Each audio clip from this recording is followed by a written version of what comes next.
Good day. I am Sharon Tenbrook with Rags to Riches, and I want to thank you for joining me for another quick chat on the things I learned while I'm visiting offices in the field. Today I want to chat about a great experience I had at Rochester, New York when we placed supervisors and the field manager into positions. And I want to talk about the importance of supervisors. If you have 2 or more people on a team, which of course it takes in order to have a team, I highly recommend you take a look at the many moving dynamics of that team. There are so many parts that make a team work well together. It starts with who's responsible for making sure that everything's in the car that they need to clean that day, so you aren't running them supplies. Then we got to find the house.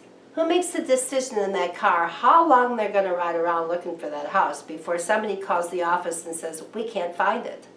What if the partner says, I like riding around, we're getting paid by the hour, who cares if we can't find that house?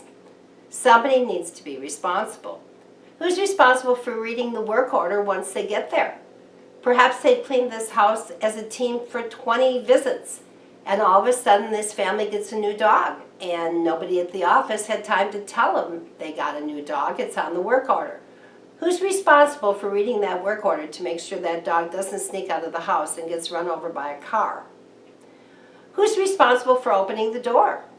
Who's responsible for losing the key if the key is lost? Who logs in the morning and logs out at night? And if somebody forgets to log in and log out, who do you talk to about that? Perhaps if you're having these types of issues and you see finger pointing between partners on a team, it's time to consider naming some supervisors, because when you do, all of those problems go away. Many owners don't want to name a supervisor because they feel that it will cause tension between the 2 players. And indeed, it's quite the opposite.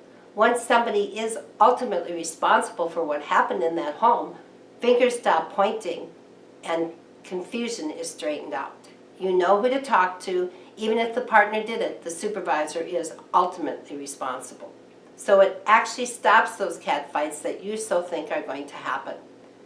Sure, a supervisor doesn't solve every single issue. You have to manage those supervisors to be supervisors.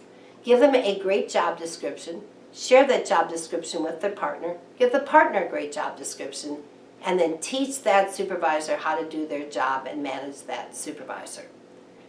You can do little tricks, things like if they stop reading the work orders, and even though they're supervisors, this can happen if you're not inspecting what they're doing. Every now and then just throw a little note in the middle of the work order saying, call the office and you'll get $5. Then you can sit there all day going, I wonder if they're ever going to call.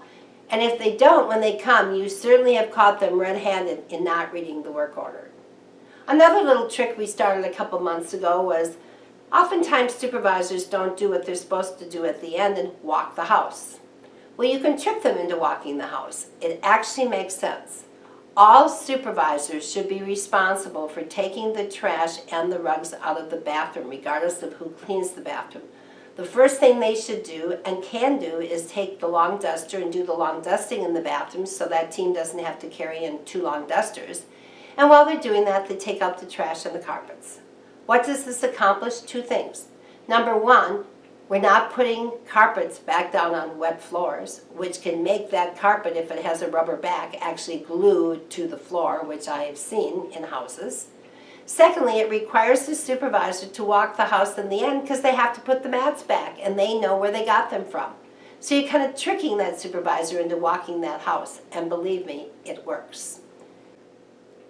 Giving final responsibility and also the authority to a supervisor also gives them a venue in which to give feedback to their partner. It's very hard for one partner to talk to another partner if nobody has been given responsibility or authority for doing that. If you have the supervisor actually do the performance reviews on the partner, which entails money, believe me, that partner will listen to that supervisor. But again, as I said, the more important thing is it gives the supervisor a venue with which to discuss with the partner the problems they might be having. I believe that supervisors are necessary when you're little if you want to grow, because you simply don't have enough time to manage teams. You have to have supervisors that manage those teams, and then you manage the supervisors. I also believe it's impossible to get any bigger than perhaps 20 cleaners if you don't have strong supervisors and a field manager in place, because there's just too much for an owner to do. You can't market, deal with the finances, and micromanage your cleaners. Let your supervisors do that for you. I hope this helped you a bit. I would love to visit one of your offices. If you would like to see what my program is all about, it's called Cross Country Training. You can go to www.successmadeeasy, spelled MAID, to see the details, or give me a call at 512-964-9750. I'd love to chat with you. Hope you made it a great day and hope to see you again soon.